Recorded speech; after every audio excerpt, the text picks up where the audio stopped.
መጀመሪያው የሚሆነው የአዲስ አበባ ዩኒቨርሲቲ 75ኛ የአልማዝ ኢዮቤልዩ በዓል አከባበር ጋር በተገናኘ መረጃ ለመስጠት ከነሱ ጋር በተገናኙ ያሉ ጥያቄዎችም ካሉ ለማጥራት ነው። ሁለተኛው አዲስ አበባ ዩኒቨርሲቲ እንደምታውቁት በአዋጅ 1294 እና በደንብ 537 የመጀመሪያው የሀገራችን ራስ ገዝ ዩኒቨርሲቲ ሆኖ እንዲደራጅ በመንግስት ተወስኗል። ይህ ከሆነ 24 ወር ሞልቶታል። በህግ አግባብ በተደነገገው መልኩ ደግሞ ይሄ 24 ወር ማለት ወደ ራስ ገዝነት የሚደረገው ሽግግር ጊዜ የሚሸፍነው ማለት ነው። ምንድነው የተሰሩት? ምን ላይ ደርሰናል? ቀጣይ ምን ይጠብቀናል የሚለውን መረጃ ለመስጠት ነው። አዲስ አበባ ዩኒቨርሲቲ ታህሳስ 1943 በኢትዮጵያ የመጀመሪያው የከፍተኛ ትምህርት ተቋም ሆኖ ተመስርቷል። ከአንድ ወር በኋላ 75 ዓመት ይደፍናል። ስለዚህ ባለፉት ወራት ጀምረን አዲስ አበባ ዩኒቨርሲቲ 75ኛ ዓመቱን እንዲያከብር የተለያዩ ስራዎች ስናቅድ ቆይተናል። የተወሰኑት ስራዎችም ላይ ገብተናል። የጀመርናቸው ስራዎች አካዴሚክ ሴሚናሮች እየተካሄዱ ነው። 75ኛ ዓመቱን የሚመለከት አዲስ አበባ ዩኒቨርሲቲ ባለፉት 75 ዓመታት ሁሌም እንደሚጠቀሰው የኢትዮጵያ የፖለቲካና የማህበራዊ ለውጦች ምንጭም ውጤትም የሆነ አዲስ አበባ ዩኒቨርሲቲ ነው ያለን። እንደ ምንጭ በኢትዮጵያ የተከናወኑ የፖለቲካ የማህበራዊ ለውጦች መነሻቸው በቀጥታ ወይ በተዘዋዋሪ አዲስ አበባ ዩኒቨርሲቲ ነበር። አዲስ አበባ ዩኒቨርሲቲን ደግሞ እነኚዎቹ የፖለቲካና የማህበራዊ ለውጦች ቅርጽ ሰጥተውታል፣ ባህሉን ቀይረዋል፣ አደረጃጀቱን ወስነዋል እና ሌላም አዲስ አበባ ዩኒቨርሲቲ የመጀመሪያው እንደመሆኑ ራሱን ብቻ ሳይሆን በኢትዮጵያ ሌሎች ዩኒቨርሲቲዎች እንዲፈጠሩ መነሻ የነበረን ዛሬ ላይ ትላልቆች የሆኑ ዩኒቨርሲቲዎች በምዕራብም በደቡብም በምስራቅም ያሉ በሰሜንም ያሉ የሀገራችን ዩኒቨርሲቲዎች ትላልቆቹ የመጀመሪያ ጊዜ ወይ አዲስ አበባ ዩኒቨርሲቲ ካምፓስ ነበሩ ወይ አዲስ አበባ ዩኒቨርሲቲ አንድ ኮሌጅ ነበሩ። ይሄም ብቻ አይደለም። ባለፈው 30 ዓመት አዲስ አበባ ዩኒቨርሲቲ መንግስት ከፍተኛ ትምህርትን በስፋት ሲያስፋፋ መምህራን በማዘጋጀት የድረ ምረቃ ፕሮግራሞችን በማስፋት ሲሰራ ቆይቷል። የዛሬ አዲስ አበባ ዩኒቨርሲቲ 75 ዓመት የመጣ በራሱም አንድ ታሪካዊ የታሪክ ጥፋት ላይ የደረሰ በቀጣይ ደግሞ ጠንካራ ተቋም ለመሆን የራሱን ዝግጅት የሚያደርግ ዩኒቨርሲቲ ነው። ዛሬ ላይ ያለው አዲስ አበባ ዩኒቨርሲቲ ያው ከሌሎች ዩኒቨርሲቲዎች በኢትዮጵያ ካሉት ምናልባትም በአህጉራችን ካሉ ከሳራ በታች ካሉ ዩኒቨርሲቲዎች አንዱ ጠንካራ የምርምር ዩኒቨርሲቲ ወደ መሆን የተቃረበ ዩኒቨርሲቲ ነው። ዛሬ ላይ 170 በላይ የሆኑ የሙሉ ፕሮፌሰሮች አሉት።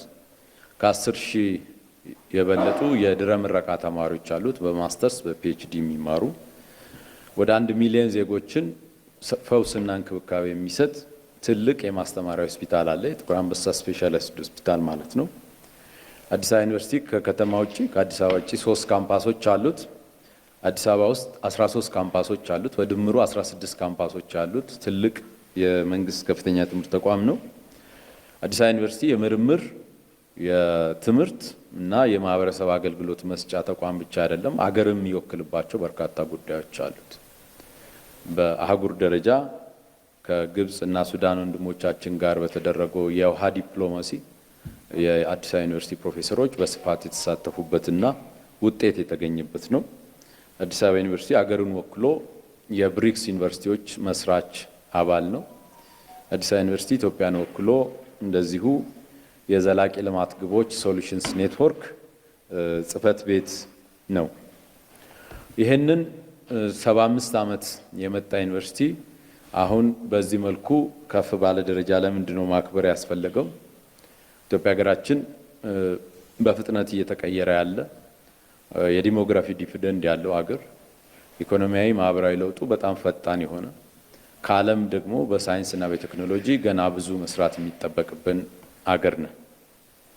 ለዚህም ይሆን ይሄን አቅም መፍጠር የሚችል አዲስ ዩኒቨርሲቲ ከመፍጠር ነባሩ ተቋም ላይ አንጋፋው ተቋም ላይ በተከማቸ የቆየ አቅም ላይ እይታ ቀይሮ ለዛ ምላሽ የሚሰጥ ተቋም መፍጠር ያስፈልጋል። ይህ ማለት እንግዲህ ሁሌም በመሪ ቃላችን እንደምናስቀምጠው አዲስ አበባ ዩኒቨርሲቲ የኢትዮጵያ የከፍተኛ ትምህርት እናትም አባትም ተቋም ነው። ይሄ ብቻ ሳይሆን የወደፊቱንም ጊዜ መቀየስ፣ ማለም፣ መተለም የሚችል ለዛ ቅርጽ መስጠት የሚችል ተቋም ነው። ይህንን 75ኛ ዓመት ለሁለት ነገር እንጠቀምበታለን። በአንድ በኩል የነበረውን ለመዘከር 75 ዓመት ጊዜ ውስጥ ምንድነው አዲስ አበባ ዩኒቨርሲቲ ማህበራዊ፣ ኢኮኖሚያዊ፣ ፖለቲካዊ አስተዋጽኦ ምንድነው የነበረው ብሎ መዘከር በቃል ያለው ነገር ስለሚያስቸግር ለታሪክ እንዲቀመጥ በመጽሐፍ መልክ እየተዘጋጀ ነው። በዶክመንተሪ መልክ እየተዘጋጀ ነው። በመልቲሚዲያ ፐርፎርማንስ የሚዘጋጅ ይሆናል። ይህ ብቻ አይደለም። ለበዓሉ የሚሆኑ የስፖርት ውድድሮች ይኖራሉ። ጊዜውን የሚመጥን ደግሞ የታይም ካፕሱል ይኖራል። ለሚቀጥለው 25 ዓመት ዩኒቨርሲቲያችን የት መድረስ እንደሚፈልግ የዩኒቨርሲቲው ቤተሰብ የሆኑ ተማሪዎች፣ መምህራን፣ ተመራማሪዎች እና ሰራተኞች ምኞታቸውን፣ ትልማቸውን የሚያስቀምጡበት የታይም ካፕሱል ይኖራል። ለአንድ ሳምንት የሚቆይ የበጎ ፈቃድ ስራዎች ሳምንት ይኖረናል። ሌሎች ከዚህ ጋር የተያያዙ አካዳሚክ ሴሚናሮች ይኖራሉ። የሀገር መሪዎች የሚሳተፉበት የሃይ ሌቭል ፓናልን ጨምሮ ማለት ነው። ሁለተኛ ዛሬ መረጃ ልንሰጣቸው የፈለግነው ከአዲስ አበባ ዩኒቨርሲቲ የራስ ገዝነት ጉዞ ጋር በተገናኘ ነው። ይሄ ራስ ገዝነት ጉዞ አውዱን ለማስጨበጥ ያክል የመንግስት ውሳኔና ምርጫ ነው። ይህም ማለት ነው መንግስት የኢትዮጵያ የመንግስት ተቋማት ከፍተኛ ትምህርትን ጨምሮ የተቋማት ብቃትና ውጤታማነት መቀየር አለበት ብሎ ያምናል። ለዚህ አንደኛው መፍትሄ በተለይ በዩኒቨርሲቲዎች ደረጃ ሲታይ ተቋማቱን ራስ ገዝ ማድረግ፣ ነፃነት መስጠት፣ በዛ ነፃነት ውጤታቸውን ከፍ እንዲያደርጉ፣ ውጤታማነታቸውን እንዲያሳድጉ፣ ያላቸውን ደግሞ ልዩ ባህሪ የሚያስተናግድ የአደረጃጀት፣ የአሰራር እና የህግ ማዕቀፍ እንዲኖራቸው ማገዝ ነው። ይህ የመንግስት ሪፎርም ሆኖ ሲያበቃ በአንድ ጊዜ ለሁሉም የመንግስት ዩኒቨርሲቲዎች አልሄደም። የተወሰደው አማራጭ እና እንደ ታክቲክ የተከተለው መንግስት በአንድ ቦታ መጀመር፣ ከዛ ቦታ በፍጥነት መማርና ለሌሎች ማስፋት ነው። በዚህ መሰረት አዋጁ በ2015 መጨረሻ ከወጣ በኋላ በ2016 ጥቅምት ይመስለኛል አዲስ አበባ ዩኒቨርሲቲ መልሶ እንደ አዲስ ራስ ገዝ ዩኒቨርሲቲ ሆኖ ተቋቁሟል። በደንብ ቁጥር 537 ማለት ነው። በዚህ የሁለት ዓመት ጊዜ ውስጥ በርካታ ተግባራት ተከናውነዋል። በሶስት መልኩ ማስቀመጥ ይቻላል። የመጀመሪያው ከእቅድ ጋር የተገናኘ ይሄን የሁለት ዓመት ጉዞ ምን ሰርተን ራስ ገዝ ዩኒቨርሲቲ እንፈጥርበታለን የሚለው ነው። ሌላው ደግሞ በእነኚህ 5 ዓመታት ስራውን ከጀመርንበት ጊዜ ጀምሮ በ5 ዓመት ጊዜ ውስጥ በምን ስትራቴጂክ እቅድ እንመራለን። ይሄ ስትራቴጂክ እቅድ በአንድ በኩል ራስ ገዝነትን ማረጋገጥ የሚያስችል፣ በሌላ በኩል ደግሞ ለ5 ዓመቱ የተልእኮ ስራዎች መሪ እቅድ ሆኖ እንዲያገለግል ማለት ነው። ይህ አዋጅ ደንብ አለ። ለዚህ አዋጅና ደንብ የሚገዛ ግን ነፃነት የሚያረጋግጥ የህግ ማዕቀፎችን መቀየር ሁለተኛው ስራ ነው። የህግ ማዕቀፎቹ ህግን ይመለከታል። አንደኛው የሴኔት ህጉ የራስ ገዝነት አዋጁን ማቋቋሚያ ደንቡን ከግንዛቤ አስገብቶ የሴኔት ህጉ ተቀይሯል። ይሄ የሴኔት ህግ ሁሉንም ጉዳዮች ብናያቸው ሁለት መሰረታዊ ነገሮችን ማሟላት ይጠበቅበታል። በአንድ በኩል ነፃነት የሚሰጥ መሆን አለበት። በሌላ በኩል ደግሞ ተጠያቂነትን የሚያረጋግጥ መሆን አለበት። ነፃነት በተጠያቂነት ማዕቀፍ ውስጥ ካልሆነ ችግር ይፈጥራል።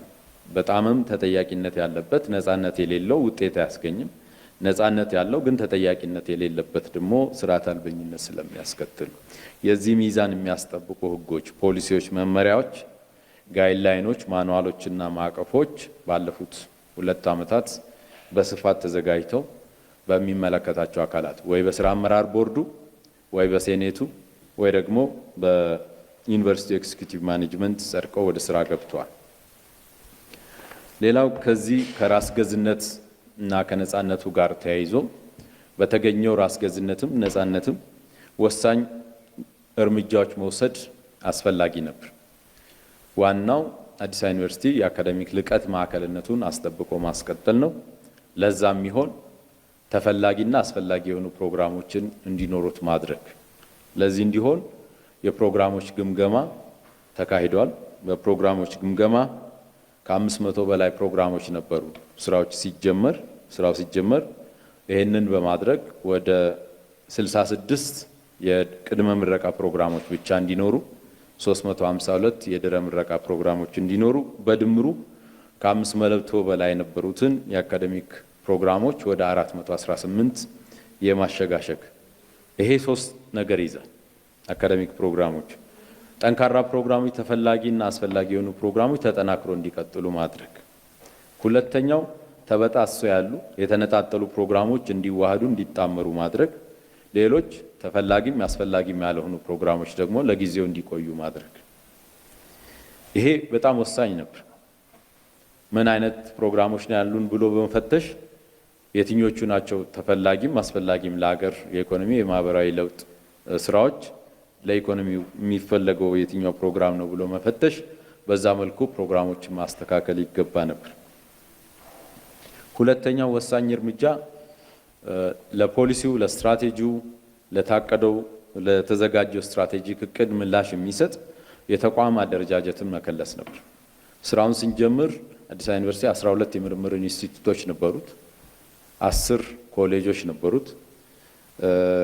የኃላፊነት ቦታዎች በጣም ብዙ ነበር። ወደ 658 የኃላፊነት መደቦች ነበሩ። የመዋቅር ጥናት ከተካሄደ በኋላ ያሉን ኮሌጆች ወደ 7 መደበኛ ኮሌጆች እና 1 የህግ ትምህርት ቤት 7 የምርምር ኢንስቲትዩት በማድረግ የኃላፊነት ቦታዎችን ከ658 ወደ 440 የማሰባሰብ ስራ ተሰርቷል። ባለፉት ወራት ከነኛ 440 የኃላፊነት ቦታዎች ለ332ቱ ኃላፊዎችን ለመመደብ ስራ ተሰርቷል። ከነኛ ውስጥ ለ317 ያክሉ ሰው ተገኝቶ ምደባ ተሰጥቶ ስራዎች እየተፈጸሙ ይገኛሉ። 15ቱ ላይ ተስማሚ ሰው ስላልተገኘ በቀጣይ ከውስጥም ከውጭም በውጭ ማስታወቂያ የሚሟላ ይሆናል። አሁን የደረስንበት የመጨረሻው ምዕራፍ የሰራተኛ ምደባ ነው። የሰራተኛ ምደባ ለማስታወስ ያክል አዲስ አበባ ዩኒቨርሲቲ ከ7500 በላይ ሰራተኞች አሉት። ከነኛ ውስጥ 2500 ያህሉ መምህራን ናቸው። ወደ 1000 የሚደርሱ የጤና ሙያተኞች አሉ። ወደ 4000 የሚደርሱ የአስተዳደር ሰራተኞች አሉ። እነኚህ ሰራተኞች ለተልእኮ ስራዎች እና ተልእኮን ለሚደግፉ ስራዎች ያስፈልጋሉ። ተመራማሪዎች፣ መምህራን፣ የአካዳሚክ ቴክኒክ ሰራተኞች ለተልእኮ ተግባራት ያስፈልጉናል። ይህ ተልእኮ ስራ እንዲሳካ ደግሞ የአስተዳደር ሰራተኞች እና የደጋፊ ስራ ዘርፎች ያስፈልጋሉ። ለእነኚህ የሰው ኃይል ስምሪት እየተደረገ ይገኛል። በዚህ ሳምንት የሰራተኞች ስራ በሁለት ተከፍሎ እየተሰራ ይገኛል። የመጀመሪያው የአስተዳደር ሰራተኞችን ለሁለት ከቁጥሩም አንጻር ከብዛቱም እና ከስራው ባህሪ አንጻር ለሁለት ተከፍሏል። የመጀመሪያው ደረጃ 8 የሚባለው ፕሮፌሽናል የሆነ ሰው እና ከዛ በላይ እስከ ደረጃ 15 ያለው ወደ 1500 የሚደርሱ አሉ። እነሱን መጀመሪያ መፈተን እና መመደብ ስራ እየተሰራ ይገኛል። ሁለተኛው ከደረጃ 1 እስከ 7 ያለው ደግሞ ይሄ ሲጠናቀቅ የሚከተል ይሆናል። የመምህራንና የተመራማሪዎች የአካዳሚክ ቴክኒክ ረዳቶች በተመሳሳይ በቴክኖሎጂ ታግዞ መረጃውን የማሰባሰብ መረጃውን የማጥራትና ስምሪት የመስጠት ስራ በዚህና በሚቀጥለው ሳምንት የሚከናወን ይሆናል ማለት ነው። ከሞላ ጎደል በዚህ 24 ወራት ጊዜ ውስጥ አዲስ አበባ ዩኒቨርሲቲ ወደ ራስ ገዝነት ለማሸጋገር የታቀዱ ተግባራት እየተጠናቀቁ ይገኛሉ። ከዚህ ወደፊት አዲስ አበባ ዩኒቨርሲቲ ኢትዮጵያ ለምትፈልገው የከፍተኛ ትምህርት ተቋምነት ራሱን በየጊዜው እየፈተሸ እያሻሻለ ለመሄድ አንድ ምቹ ሁኔታ ተፈጥሮለታል። ይሄም ራስ ገዝነት ነው ብለን እናምናለን። በቀጣዩ ዘመናት ጠንካራ የአፍሪካ የምርምር ዩኒቨርሲቲ ሆኖ ለዓለም ለውጦች ምላሽ የሚሰጥ ከሁሉ በላይ ግን ለኢትዮጵያ ሁለንተናዊ ለውጥ አስተዋጽኦ የሚያደርግ የከፍተኛ ትምህርት ተቋም ይሆናል ብለን እናምናለን። አዲስ አበባ ዩኒቨርሲቲ ከዚህም ለተመረቃችሁ እዚህም ለመጣችሁ እንኳን ደስ ያላችሁ እላለሁ። አመሰግናለሁ።